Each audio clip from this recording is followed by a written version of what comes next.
Ya, silahkan. Ya.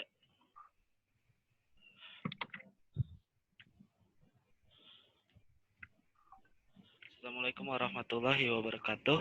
Waalaikumsalam warahmatullahi wabarakatuh. Suaranya agak kencang, Mas. Iya. Mungkin mendekat ke mic-nya gitu. Kami dari kelompok 4 ingin menjelaskan tentang analisis kontrol pengaman pada sistem refrigerasi sebenarnya terkait dengan capacity. Nah, saya bertiga sebagai presenter, ada Olivier Yakub, saya sendiri Mugian Andika, dan Ahmad Revoguchi. Pak, Ya, baik. lanjutin, Pak. Oke, boleh di next. Itu bisa dikontrol, Pak. Coba deh. Bisa dikontrol sendiri. Nah, Oke.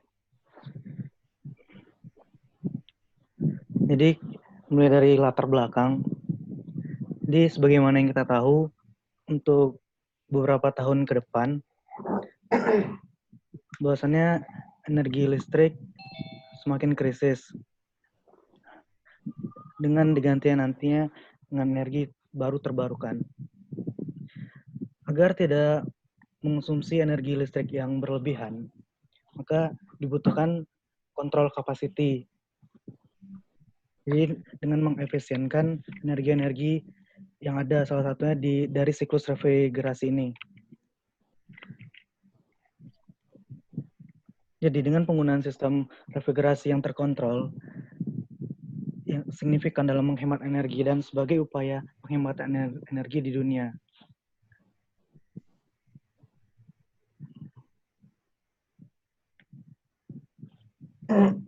Selanjutnya, untuk permasalahannya seperti yang telah disampaikan Revo tadi, yaitu karena krisis energi yang terjadi. Dan untuk salah satu cara untuk mengatasinya, karena sistem refrigerasi banyak digunakan, salah satunya di industri, maka jika sistem refrigerasinya bisa dikontrol, maka mungkin bisa kita lakukan penghematan energi.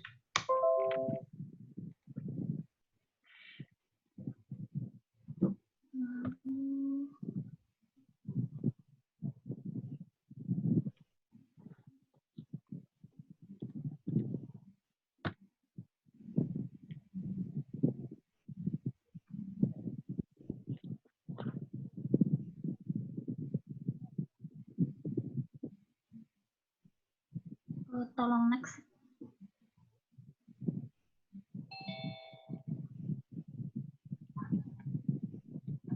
Lalu untuk target dan masyarakat dan manfaat, targetnya yaitu masyarakat yang secara domestik, komersial maupun industrial, dan untuk manfaatnya untuk menghindari terjadinya rugi-rugi dalam penggunaan refrigerasi sebagai upaya penghematan energi dan untuk mencegah terjadinya krisis energi di masa depan.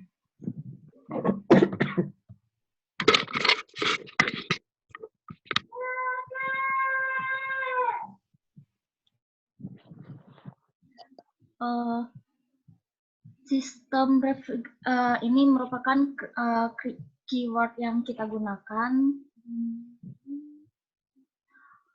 Yang pertama, bagian pertama yaitu tentang komponen utama dari sistem refrigerasi ini. Yang pertama yaitu refrigeran. Refrigeran ini merupakan fluida kerja yang digunakan pada sistem refrigerasi. Refrigeran itu dapat mudah diubah fasanya dari gas ke cair atau sebaliknya, dan berfungsi untuk mengambil kalor dari evaporator dan membuangnya di kondensor.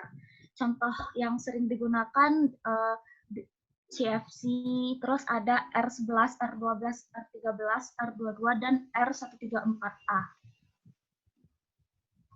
Yang kedua yaitu kompresor. Kompresor berfungsi untuk menghisap, kemudian memanfaatkan fluida yang mengalir.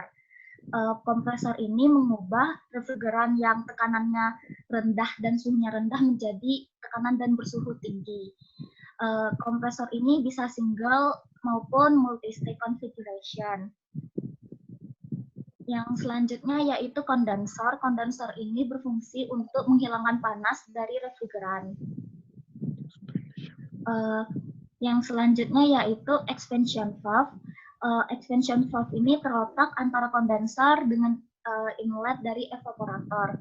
Expansion valve ini berfungsi untuk mengontrol jumlah refrigeran yang memasuki evaporator serta mempertahankan perbedaan tekanan antara kondensor dengan evaporator. Dan yang selanjutnya yaitu evaporator. Evaporator ini merupakan tempat terjadinya pemanasan refrigeran. Ini merupakan gambar sistem refrigerasi yang sederhana. Dan cara kerja dalam sistem refrigerasi secara umum itu terjadi proses evaporasi, kompresi, kondensasi, serta penurunan tekanan pada katup ekspansi. Yang selanjutnya akan dijelaskan oleh Pak Revo. Oke, baik. Jadi selain komponen-komponen utama, terdapat juga komponen pembantu atau pendukung pada siklus refrigerasi ini. Dapat dilihat di slide selanjutnya. Boleh, next.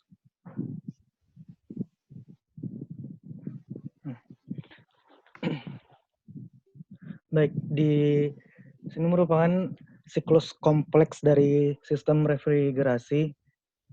Itu dari komponen-komponen utama, yaitu seperti kondenser, expansion valve, evaporator, kompresor, dan kompresor. Terdapat komponen lainnya yaitu seperti filter, liquid line solenoid valve, dan komponen-komponen kecil lainnya. Next.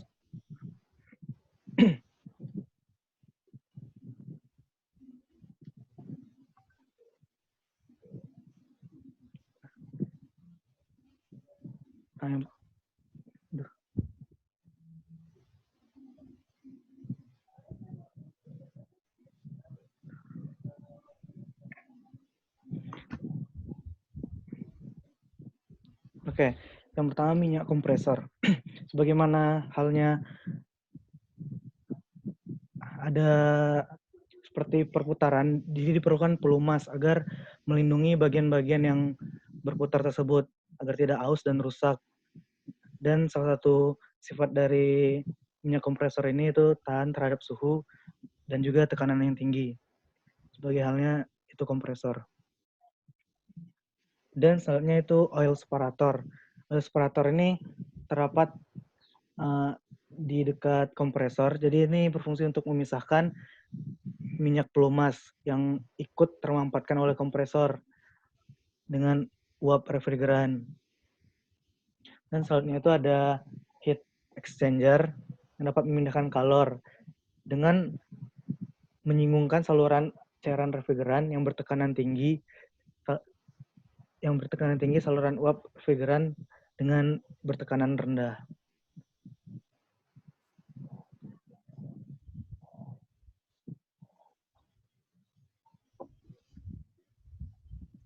Selanjutnya ada receiver. Jadi receiver ini berfungsi sebagai penampung sementara cairan refrigeran yang telah dikeluarkan dari kondensor. Jadi tujuannya itu agar refrigeran yang menuju katup ekspansi semua murni berbentuk cairan atau dalam keadaan liquid. Jadi pemasangan receiver ini dipasang setelah kondensor dan sebelum dari filter dryer.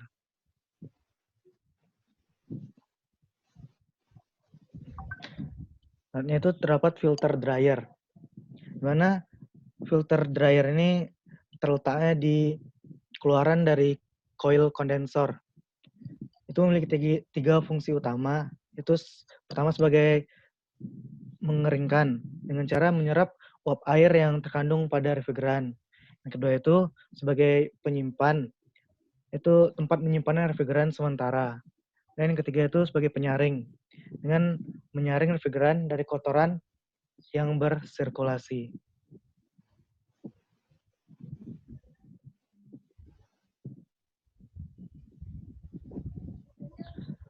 Selain itu terdapat juga komponen solenoid valve.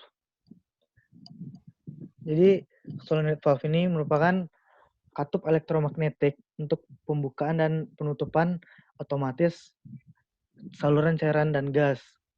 Jadi fungsinya itu untuk menghentikan atau meneruskan cairan refrigeran dalam sistem refrigerasi.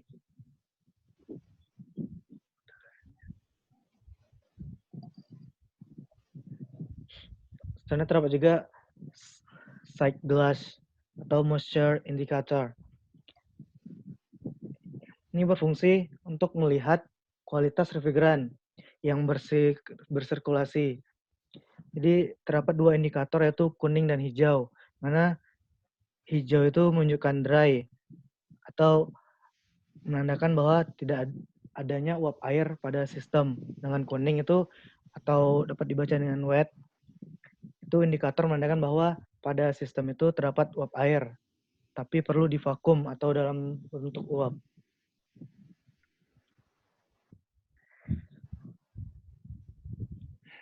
Kemudian terdapat akumulator, mana berfungsi untuk menampung sementara refrigeran yang berwujud cair yang belum sempat menjadi uap di evaporator.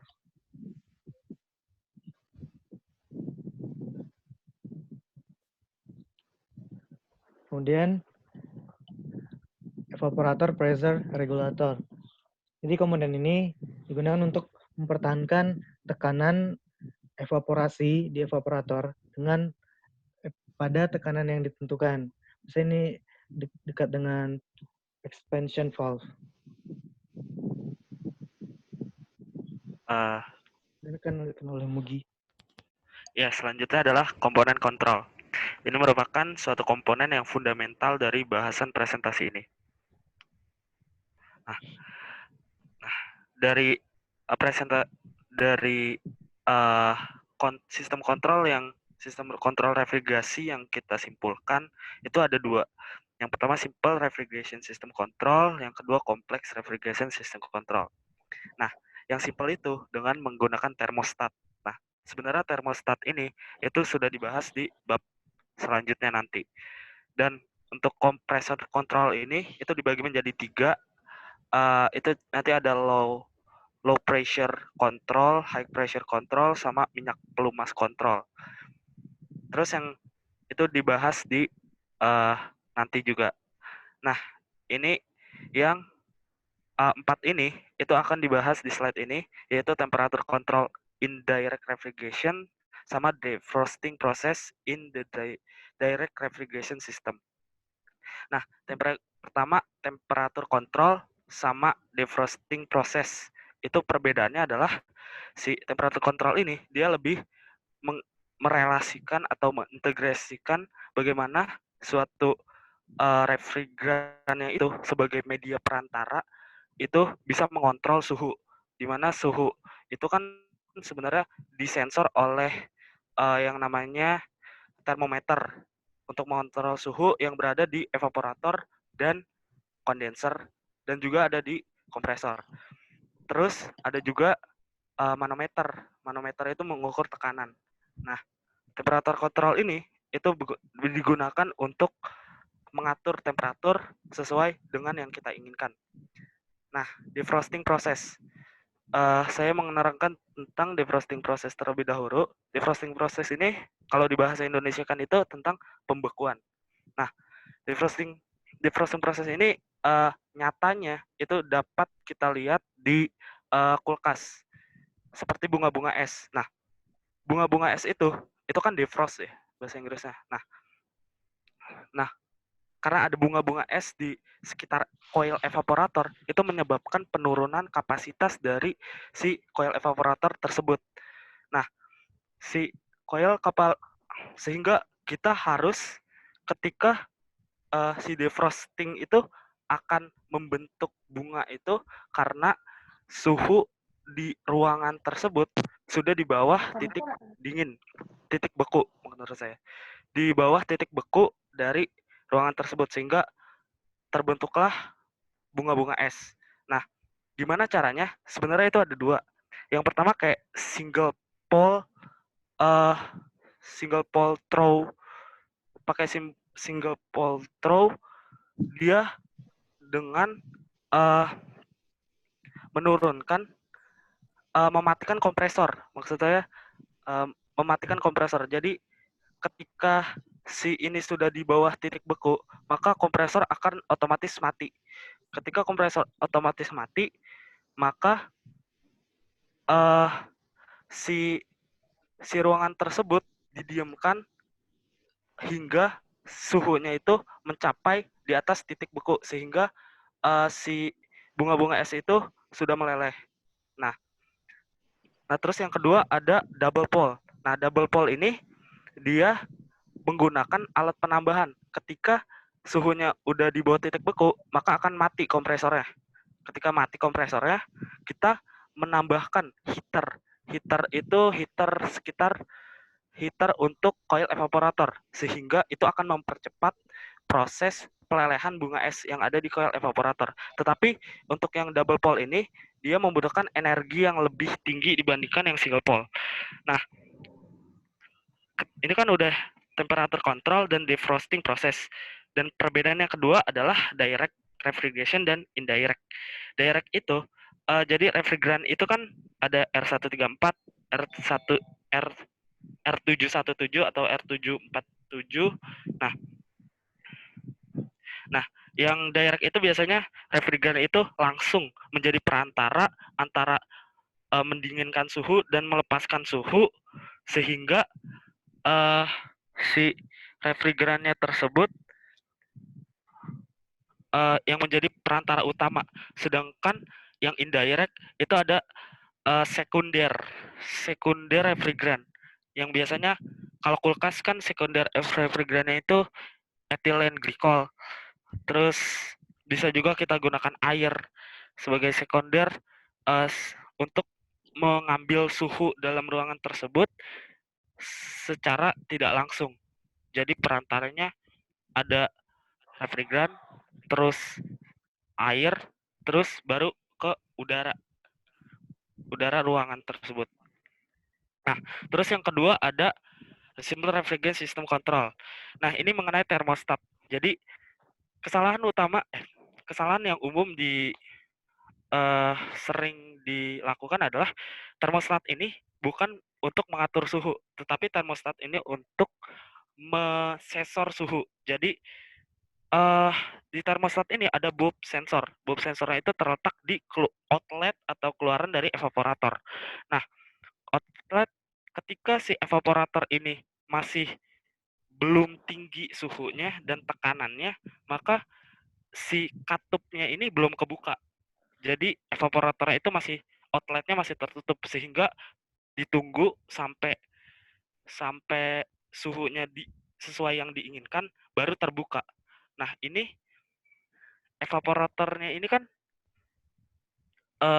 berhubungan outletnya sama expansion valve-nya. Nah, jadi ketika on, jadi buka tutupnya expansion valve ini tergantung atas suhu yang ada di outlet evaporator tersebut. Nah, ini gambaran yang lebih jelas. Sebenarnya ini sensor bulb sensornya, terus ini masukannya, dan ini keluarannya. Jadi kalau misalnya tertutup, maka temperatur evaporator turun, tekanan sensing bulb dan capillary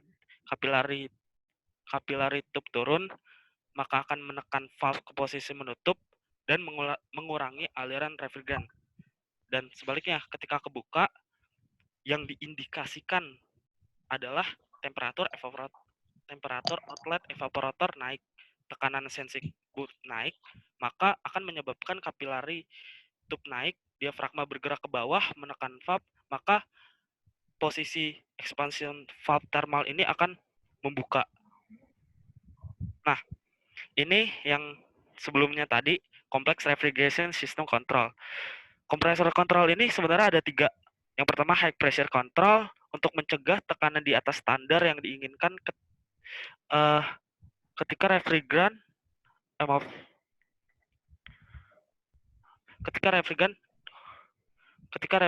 di ini ketutupan, maaf Pak, Mencegah tekanan di atas standar yang diinginkan ketika refrigeran ditekan oleh motor kompresor. Nah, jadi di high pressure control ini, itu sensornya ada di outlet dari kompresor. Jadi kalau misalnya kompresornya terlalu tinggi, maka otomatis motor kompresornya akan mati. Jadi kita atur nih, mau seberapa sih pressure dari kompresor ini gitu. Jadi kalau misalnya, wah outletnya udah terlalu tinggi nih, itu akan otomatis sendiri. Tapi ketika pressure-nya itu berkurang, maka itu akan otomatis nyala sendiri gitu. Jadi ini kayak batasan-batasan yang ada pada otomatis si kompresor tersebut. Nah, kalau low pressure ini tuh letaknya itu di inlet dari kompresor. Nah, untuk mencegah tekanan di bawah standar yang diinginkan ketika refrigeran masuk ke kompresor. Jadi di kompresor itu kan ketika inletnya itu ada namanya hisapan ya, katup hisap. Dia menghisap refrigeran dari evaporator. Jadi kalau misalnya si refrigerannya itu dihisapnya itu masih lemah gitu kan dari kompresor, maka dia akan mati karena itu akan mengurangi. Karena kalau misalnya daya hisapnya lemah tapi refrigerasinya masih jalan, itu kan akan rugi gitu, rugi energi. Jadi itu akan mati sendiri otomatis kalau daya hisap dari kompresor tersebut masih rendah. Nah, untuk yang ketiga, oil pressure control. Nah, ini mematikan, ini berkaitan dengan minyak kompresor gitu. Dimana kompresor ini, itu kan ada minyaknya yang berfungsi untuk melumasi, menghindari aus-aus dari kompresor tersebut. Jadi si kompresor itu akan mati secara otomatis apabila tekanan minyak pelumas pada kompresor itu terlalu rendah. Sebenarnya ini berelasi juga dengan yang tadi low pressure control. Itu ada 2 diafragma yang berada di inlet kompresor dan di dalam bagian dari katup minyak kompresor tersebut. Nah, selanjutnya ini ada refrigeran. Ya, sebenarnya ini udah dijelasin sebagai komponen utama. Refrigeran ini kan sebagai perantara untuk kita mengambil panas dari ruangan dan mengeluarkan panas keluar ruangan melalui kondensor. Nah, si refrigeran ini banyak kayak macam-macamnya, dan ini ada refrigeran terkait dengan coefficient of performance dan kilowatt per TR. TR itu tons of refrigeration. Nah, ini sebenarnya kalau kita lihat untuk yang paling tinggi itu R744. Nah, R744 ini sebenarnya senyawanya CO2. Biasanya digunakan untuk pengeras SS yang ada di truk-truk gitu.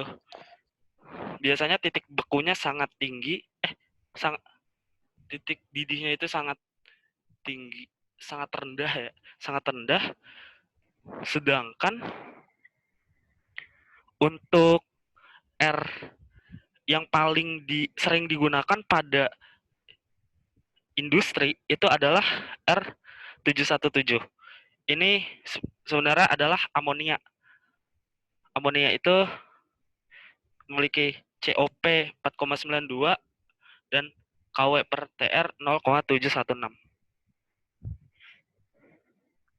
Nah, ini data yang kami dapatkan pada studi literatur salah satu penelitian terkait dengan perbandingan COP standar dengan sistem refrigerasi yang terkontrol.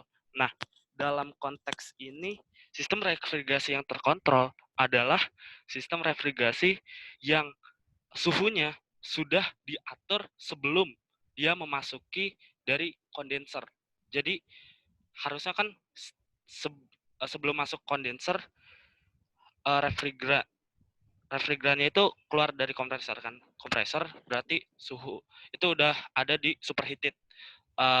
Suhunya tinggi, tekanannya tinggi. Jadi makin dipanasin sehingga kondenser tersebut makin mudah mengeluarkan panas dari yang dibawa dari refrigeran tersebut.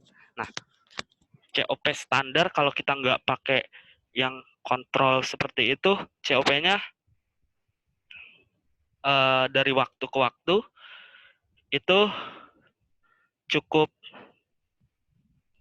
perselisihnya sekitar 1,1 yang di sini seperti itu. Biasanya sekitarnya kurang lebih 1. Dan ini rata-ratanya 6,241 dan 5,092. Oh iya, dan ini menggunakan refrigeran R22. Nah, ikhtisar. Ya, berdasarkan presentasi yang telah kita lakukan, ikhtisar ini berkaitan dengan apa-apa saja seperti summary atau ringkasan dari yang telah kita presentasikan. Yang pertama itu penggunaan sistem refrigerasi yang terkontrol sebagai salah satu upaya pencegahan krisis energi. Karena biasanya di hotel-hotel itu banyak banget tuh menggunakan sistem refrigerasi. Dan sangat fundamental kalau kita menerapkan sistem refrigerasi yang terkontrol. Dan yang kedua, sistem refrigerasi terdiri dari 4 proses, yaitu evaporasi, kompresi, kondensasi, dan penurunan tekanan di expansion valve. Nah, yang ketiga, sistem kontrol refrigerasi terbagi menjadi 2. Yang seperti yang saya telah jelaskan, yaitu simple refrigeration system control yang terkait dengan thermostatic control dan complex refrigeration system control yang ada defrosting sama temperature control, indirect dan direct. Nah, yang keempat ada salah satu contoh simple refrigeration system control, thermostat, terus complex refrigeration control, yaitu kompresor kontrolnya, high pressure control, low pressure control, dan oil pressure control. Dan kesimpulannya adalah penggunaan sistem refrigerasi yang terkontrol lebih efisien dalam penghematan biaya dan kerja dibanding sistem refrigerasi standar. Ya, terima kasih atas perhatiannya. Saya Mugian Andika. Ya, silahkan pertanyaannya mungkin.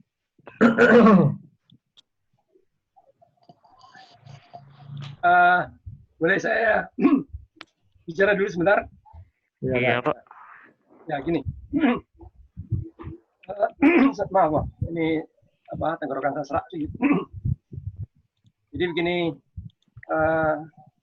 sayangnya bahwa kegiatan ini itu terhambat praktikumnya. Andai kata kita sudah melakukan praktikum saat ini, presentasi Anda pasti akan lebih bagus lagi. Ya.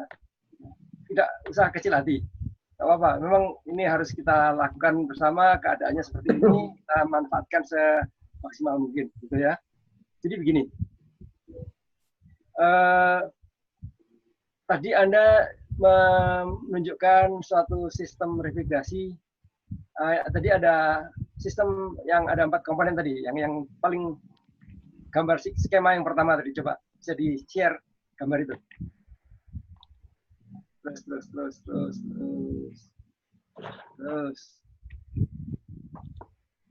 Ya, terus lagi. Nah, ini ya. Baik. Anda kan sudah mengerjakan PR kan ya di kelas kita? Iya, Pak. Ya.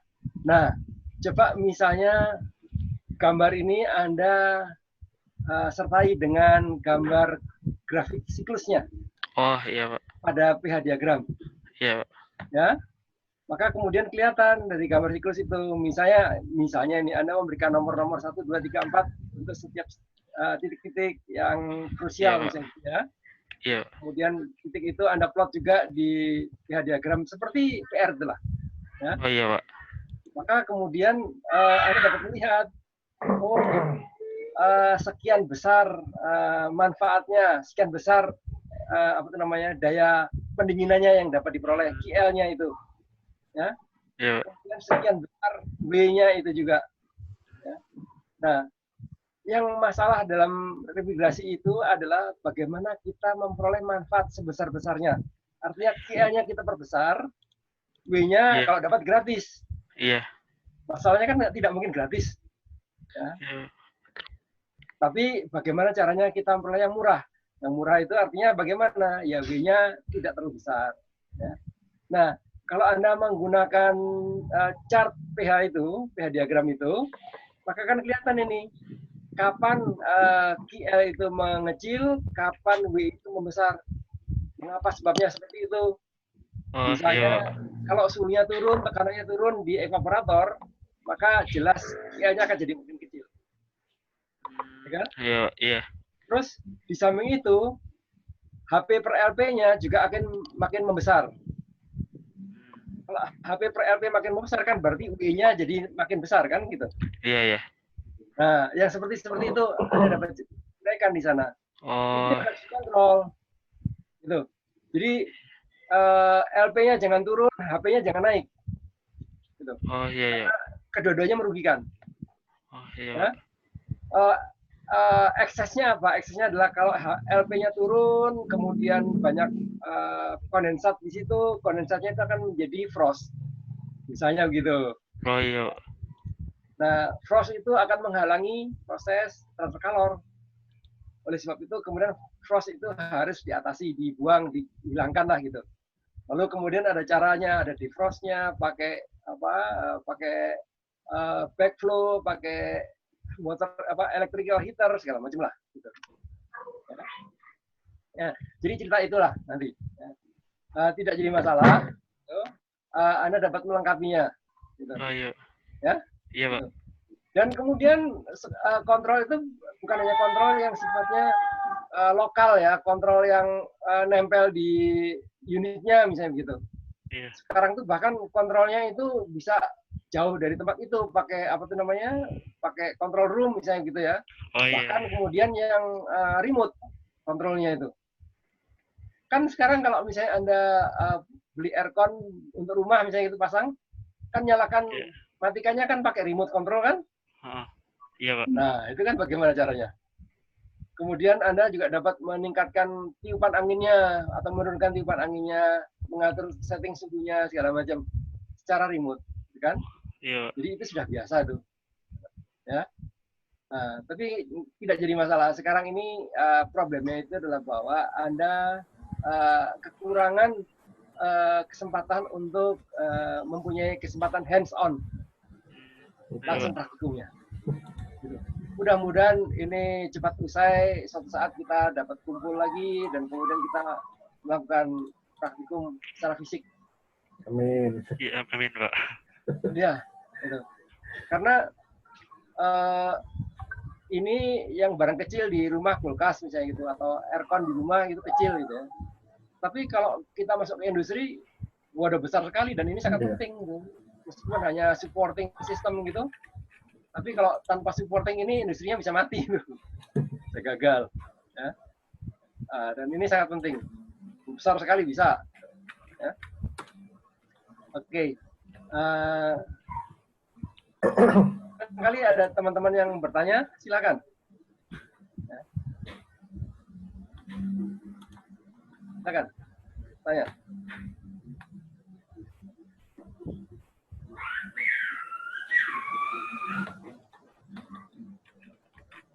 Ada suara burung bagus sekali tuh. Yang siapa tuh?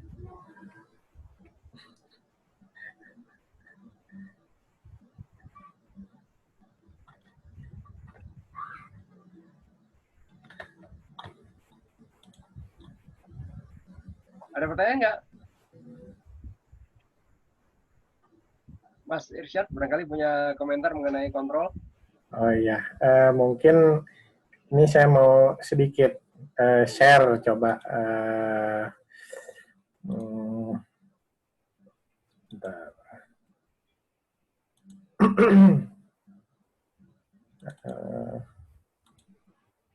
Saya akan coba share. Nah, ini adalah tampilan sistem konsumsi energi listrik di gedung SDM ITB. Jadi kita bisa lihat ini yang warna hijau ini adalah total konsumsi energi. Kemudian yang warna ungu ini adalah pompa air, dan ini adalah sistem AC. Nah, kebetulan kan sekarang ini sistem AC-nya itu ya lagi lockdown, nggak digunakan. Tapi coba kita lihat misalkan bagaimana sih konsumsi energi harian di labtek tersebut saat sebelum lockdown, mungkin tanggal 1 Maret. Nah, ini 1 Maret hari Minggu ya.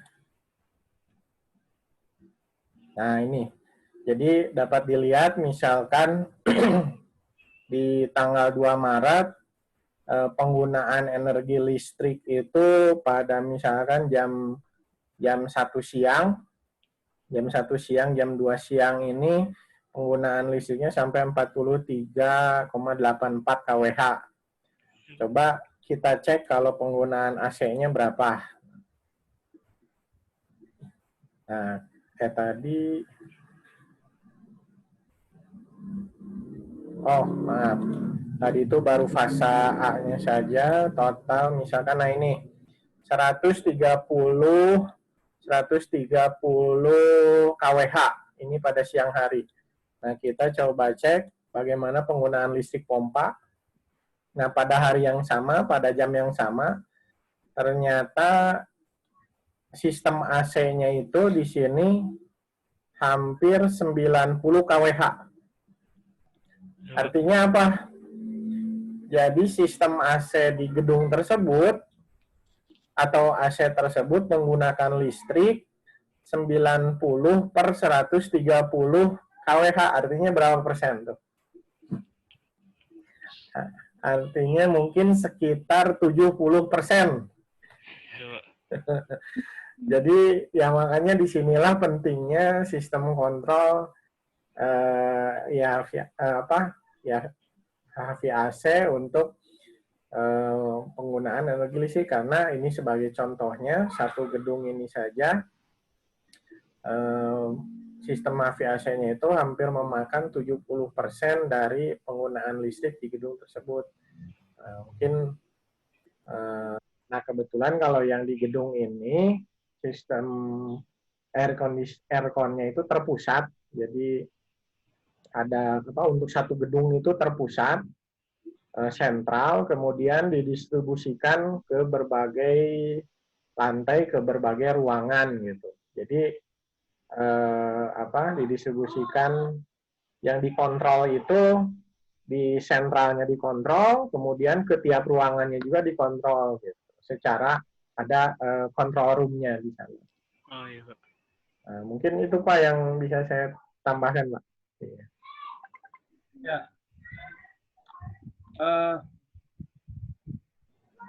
Saya lagi cari ini, saya punya file mengenai audit gitu ya.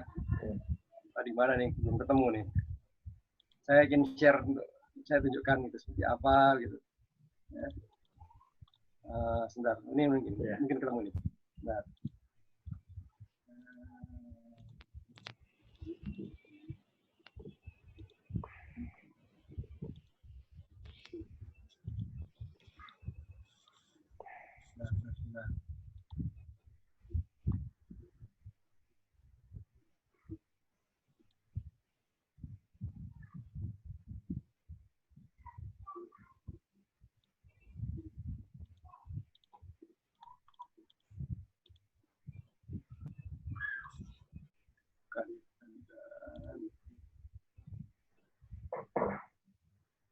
Nah.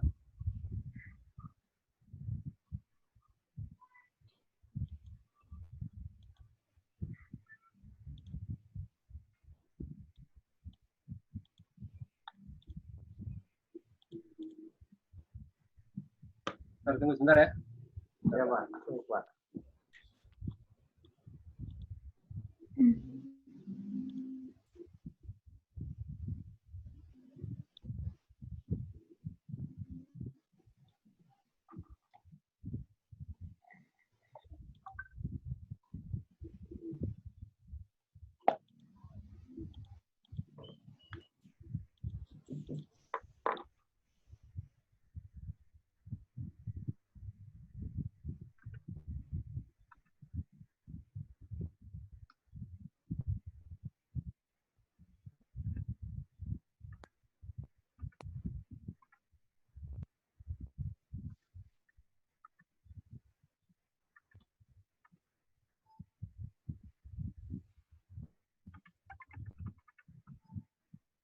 Oke.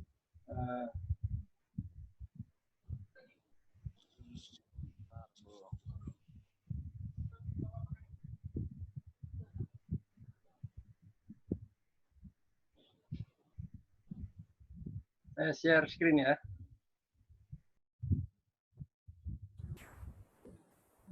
Ya, Pak.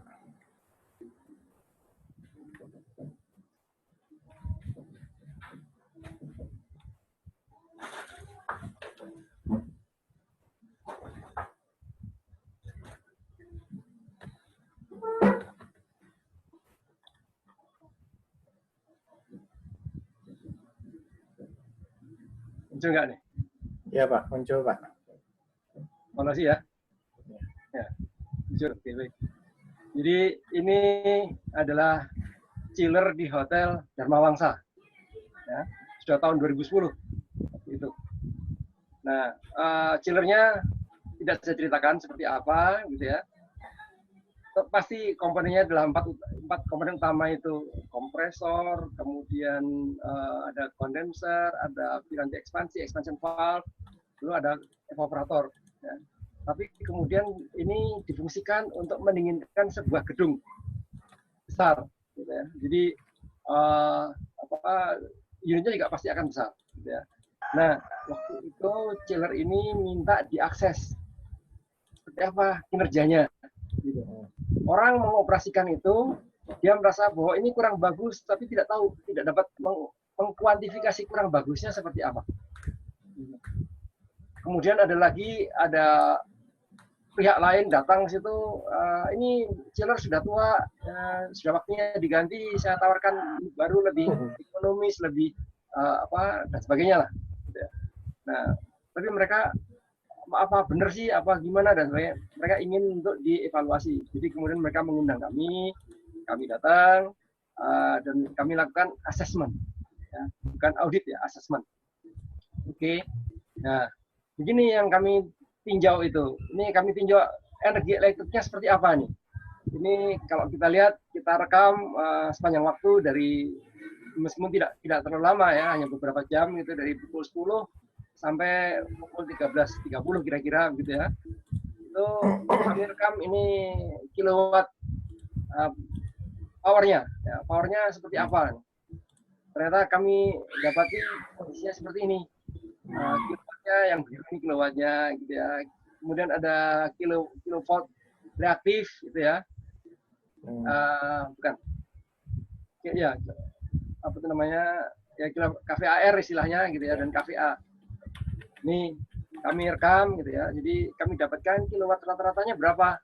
Oh, sekian kilowattnya. Jadi sepanjang waktu perekaman itu kami dapatkan dayanya seperti ini. Ya. Lalu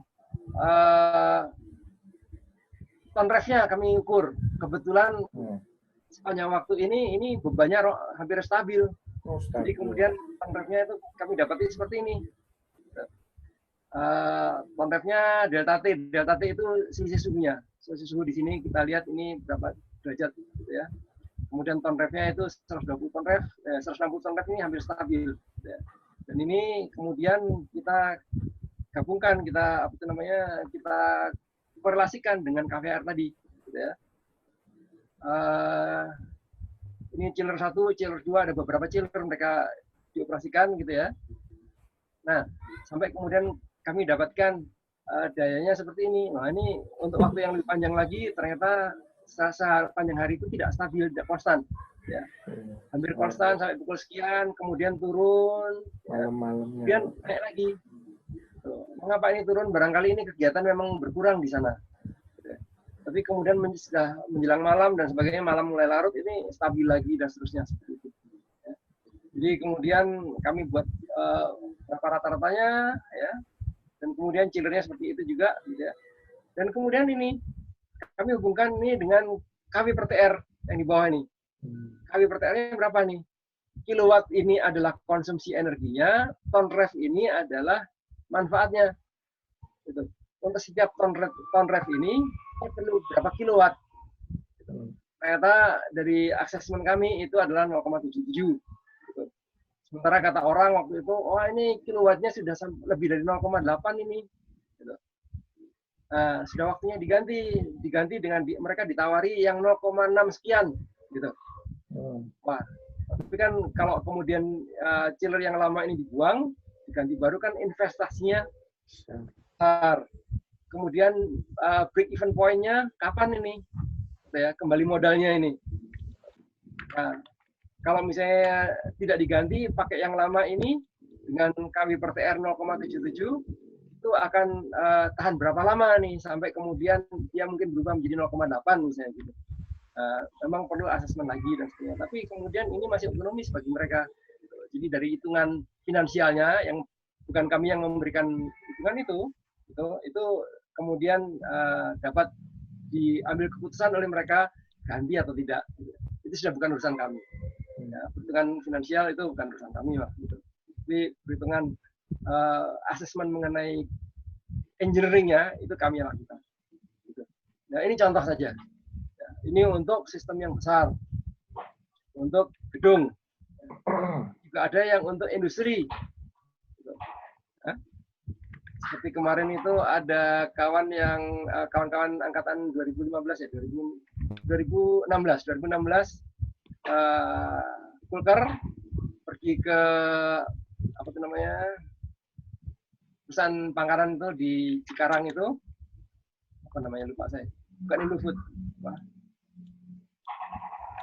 Di sana kemudian ada kawan kita yang alumni yang bekerja di sana, mereka cerita itu bahwa komponen atau sistem supporting sistem yang utama itu adalah integrasi.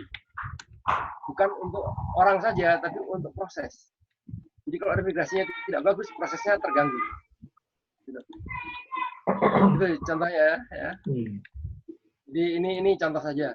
Ada macam-macam contoh, tapi harus cari-cari lagi. Sulit ya, nanti gampang lah. Ya. Gitu. Ya. Mas-mas semuanya. Ada pertanyaan?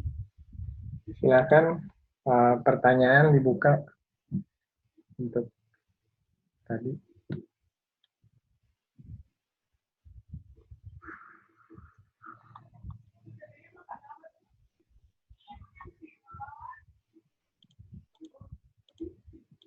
Refrigerasi ini bukan teknologi yang maju sekali, itu tidak ya. Ini teknologi yang sudah mapan gitu.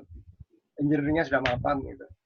Tapi kemudian hal-hal yang lain yang kemudian mengikuti gitu ya. Di antaranya adalah kontrol atau kemudian energi utilization dan sebagainya gitu ya. Itu yang kemudian perlu diperhatikan. Silahkan, ada pertanyaan?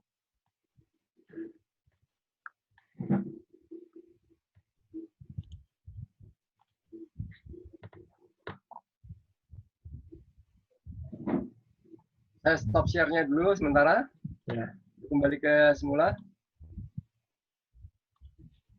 Ayo, pertanyaan atau di absen aja.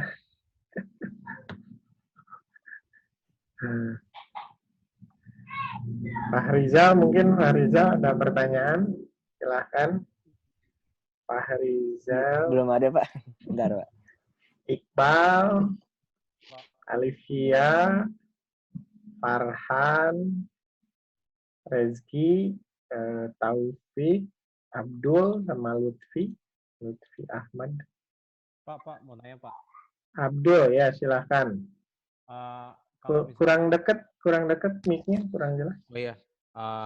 Oh, Iqbal. Oke, silakan. Ya izin bertanya, Pak, untuk kalau misalkan Suaranya. Ya, kalau dalam proyekan itu kan instalasi kontrol itu kan cukup krusial ya. Tapi kalau misalkan ibaratnya dia telat gitu, Pak. Misalkan si klien kita ini agak telat lah, maksudnya dia belum menggunakan sistem kontrol. Itu sistem kontrolnya itu biasanya membantu mengefisienkan atau tetap harus mengganti sistem refrigerasinya karena kan udah outdated nih cerita nih, Pak. Apakah dia membantu secara signifikan atau enggak, Pak, kalau untuk sistem yang cukup tua, jadul misalnya?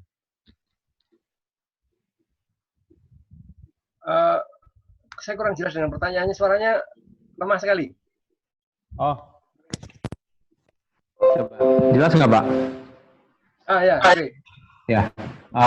Jadi kalau untuk proyek pada umumnya misalkan klien kita nih sistem refrigerannya cukup tua ya misalkan. Terus si controlling secara signifikan dapat memperbaiki kinerja konsumsi energinya, atau dia hanya membantu aja. Jadi mana yang lebih membantu gitu Pak kalau misalkan masalah investasi ya, kalau misalkan kita ngomongin pengeluaran gitu Pak. Begini ya, kalau saya boleh jujur gitu ya, refrigerasi ini biasanya pekerjaan dari orang-orang yang kira-kira golongannya itu atau bidangnya itu adalah mechanical electrical, gitu ya. Mechanical electrical itu biasanya kemudian orang mechanical itu mengenai masalah unitnya, mekanismenya seperti apa segala macam gitu. Electrical itu bagaimana kemudian unit ini dapat memperoleh catu daya yang cukup, yang sesuai, yang tidak mengganggu dan tidak terganggu, katakanlah begitu. Ya. Nah, sebenarnya harus ada satu lagi, yaitu bidang kontrol, gitu, yang mengerti mengenai baik mekanikalnya maupun elektrikalnya. Karena elektrikal itu biasanya arus kuat, ya, daya besar, gitu. Kemudian mekanikanya itu bagaimana refrigerasinya segala macam, mekaniknya, gitu ya, mekanisme dan mekaniknya, gitu ya. Nah, kontrol itu yang harus menghubungkan keduanya, gitu. Nah, akan sulit bagi orang mekanikal saja misalnya gitu ya untuk memahami kontrol, gitu. Dan power, gitu. Orang power juga begitu. Dia mungkin tahu sebagian kontrol, tapi mengenai mekanikalnya dia lost, gitu. Ya. Nah, jadi kalau misalnya kita ini belajar dari mekanikal sampai ke powernya gitu ya, dan kontrol termasuk, itu satu keunggulan itu sebenarnya, gitu.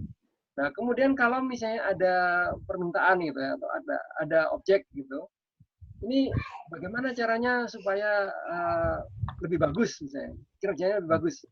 Nah, kita harus mempunyai pandangan yang luas nih, gitu. Kita membuka wawasan nih, dari sisi mekanikalnya, dari sisi elektrikalnya, maupun dari kontrolnya. Bahkan mungkin aspek-aspek yang lain, misalnya aspek struktural, arsitekturalnya, dan sebagainya. Gitu. Ya. Jadi kemudian kita harus melihat nih, seperti apa sistem ini, dan kemudian baru kemudian kita mencari sumber masalahnya ada di mana sih, gitu. Jadi tidak langsung kemudian kontrolnya yang bermasalah, powernya yang bermasalah, atau refrigerasinya yang bermasalah, bukan begitu. Ya. Kita harus mundur dulu dan kemudian kita melihat secara luas dan kemudian menentukan. Nah, dari sisi refrigerasi itu kita mesti cek ya settingnya itu seperti apa. Nah, setting itu kan kontrol, ya kan? Nah, sesudah settingnya itu sesuai, itu powernya bagaimana? Settingnya sesuai tapi powernya bablas misalnya gitu, yang nggak bagus, gitu kan? Atau powernya tidak terpenuhi, akibatnya settingnya tidak akan tercapai. Gitu. Nah, yang seperti itu kita harus tahu. Nah, itu yang kontrol. Nah, kontrolnya bagaimana? Gitu. Ya. Belum Jadi lagi kemudian kontrol ini dengan cara apa nih? Gitu. Kontrol itu nanti akan ada protokolnya seperti apa, jaringannya bagaimana dan sebagainya. Itu sangat luas. Tapi mungkin nggak Pak, kondisinya ketika ingin dikontrol ternyata dari segi mekanik dan elektriknya nggak dukung Pak. Jadi orang kontrol pun juga bilang ini akan sulit Pak. Jadi harus mau nggak mau sistem mekaniknya atau elektrikalnya harus yang diubah terlebih dahulu. Ya, dapat saja terjadi seperti itu. Dapat, selalu. Oleh sebab itu, maka kemudian kita jangan terpaku pada satu masalah tertentu saja. Ya. Kita harus mundur, kita harus lihat secara komprehensif begitu, jadi ujung ke ujung lah gitu. Kemudian kita lakukan penilaian, bagaimana masalah ini, bagaimana masalah itu, kemudian bagaimana kaitan satu masalah dengan masalah yang lain gitu. Kemudian mana yang paling dominan pengaruhnya, kemudian mana yang paling mengganggu dan sebagainya. Nah, baru kita tangani. Bagaimana caranya? Kalau kita tangani yang itu, apa akibatnya dengan yang lain? itu selalu begitu. Ya. Jadi kita harus berusaha serba sedikit itu membuat matriks permasalahan. Gitu. Ya. Oke, Pak. Baik. Oke. Baik, Pak. Terima kasih, Pak. Yo. Silahkan, ada lagi berikutnya.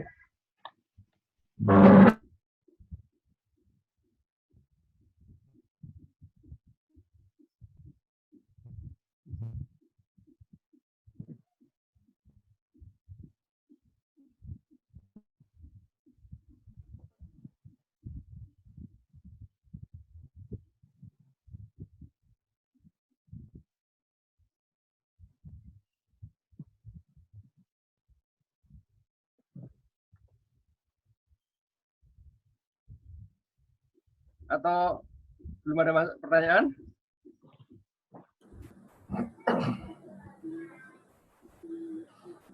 Kalau tidak ada pertanyaan, bagaimana Mas? Ada yang pegang kendali? Ya, mungkin ada lagi pertanyaan. Kalau tidak ada, apa kita cukupkan saja, Pak? Boleh. Jadi ini, kalau misalnya masih punya pertanyaan, segala macam, kirimkan lewat email. Oh iya, tadi saya minta tadi ke Mas Fahrizal tadi pagi, masing-masing kelompok kirim ini dong, makalahnya via email aja, filenya dikirim kepada Pak Irsyad dan kepada saya. Oke, Pak.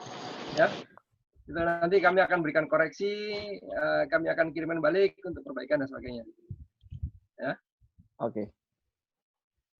Oh iya, tadi satu lagi, saya ingat.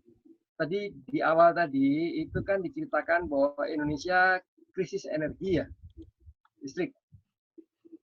Kalau tidak salah. Iya Pak. Iya. Ya. Barangkali mungkin kurang cocok. Saya tidak tahu nih. Rasanya sih Indonesia ini tidak kekurangan listrik, justru kita kelebihan ini sekarang. Gitu. Tapi yang krisis itu adalah sumber energi untuk menghasilkan listriknya. Oh iya. Iya, betul. Ya. Jadi untuk menghasilkan listrik kan kita perlu BBM nih kan. Ya, BBM-nya sudah sulit gitu. Kemudian pakai batu bara itu bermasalah diantaranya dengan polusi dan sebagainya. Ya. Jadi kemudian kita cari sumber dari mana nih? Gitu. Nah, sumber energi baru terbarukan itu yang mungkin sedang dikejar sekarang ini menjadi sesuatu yang mendapat perhatian lebih sekarang. Dari mana ini? Energi surya, energi angin, mikrohidro dan sebagainya. Tapi di mana? Kalau di Jawa jangan-jangan sudah kelebihan energi ini. Gitu ya. Jadi listriknya mungkin kita tidak kekurangan, tapi energi untuk menghasilkan listrik itu yang kekurangan. Coba dicari informasinya deh. Ya. Baik, Pak. Baik, terima kasih. Oke. Mungkin yang tadi presenter ditutup dulu presentasinya untuk membuka informasi yang lain nanti. Ya, silakan ditutup dulu. Halo? Iya, Pak. Ya, silakan. Presenternya ditutup dulu. Ya, sekian dari presentasi kami. Terima kasih. Mohon maaf atas ada kesalahannya. Terima kasih. Oke. Mungkin pembahasan lanjutannya ya Pak. Ini kan materi presentasi sudah habis. Kemudian asalnya kan kita rencana mau praktikum. Mungkin Bapak ada informasi lebih lanjut bagaimana terkait pelaksanaan praktikum yang khusus energi dan thermal, ya kan Pak? Apakah kita akan menunggu sampai akhir tanggal 29 Mei atau nanti kita akan memberikan tugas lain gitu? Karena ya udah asisten juga udah bertanya gitu, dan mungkin mahasiswanya juga bertanya gitu. Silakan Pak. Ya, memang mau tidak mau praktikum itu adalah kesempatan untuk memberikan pengalaman hands-on. Anda pegang sendiri alatnya, lakukan pengukuran segala macam, melihat bagaimana kejadiannya. Ya. Dan itu sekarang sedang tidak mungkin dilakukan karena kita sedang tidak boleh masuk kampus kan gitu. Ya. Satu-satunya peluang itu adalah mudah-mudahan kita mengharapkan kondisi ini segera usai, kita kembali ke kampus dan kita kemudian melakukan praktikum, mengejar kesempatan gitu ya. Nanti mungkin praktikumnya langsung bareng-bareng aja nggak apa-apa, gitu ya. Tapi kalau misalnya itu juga masih berkepanjangan, gitu ya, mau tidak mau mungkin harus dicari cara yang lain. Gitu ya. Saya sedang memikirkan ini memang cara apa nih, gitu ya, yang dapat dilakukan. Sementara Anda sendiri juga terpisah-pisah, bukan? Jangan-jangan teman-teman ini pada pulang ke kampung semua. Ya, jadi kan koordinasinya juga jadi masalah. Betul. Yang lain lagi itu. Ya. Oke. Ya nanti deh gitu, kita pikirkan dulu. Baik. Ya.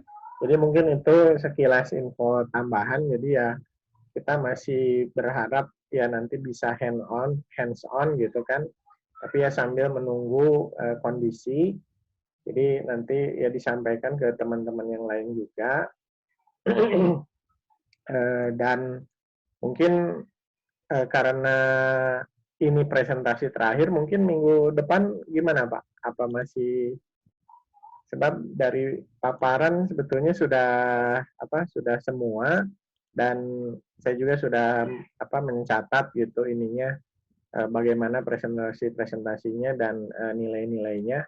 Mungkin ada masukan dari Bapak Pak untuk bagaimana minggu-minggu depan gitu.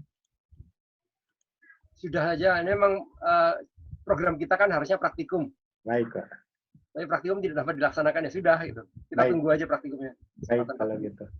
Jadi ya sebagai informasi minggu depan tidak ada kuliah online lagi sampai kita tunggu informasi lebih lanjut, mungkin seperti itu. Ya. Mungkin sebelum ditutup, yang lain ada pertanyaan dulu. Silahkan kalau mau ada pertanyaan. Tidak ada? Tidak, Pak. Tidak? Oke.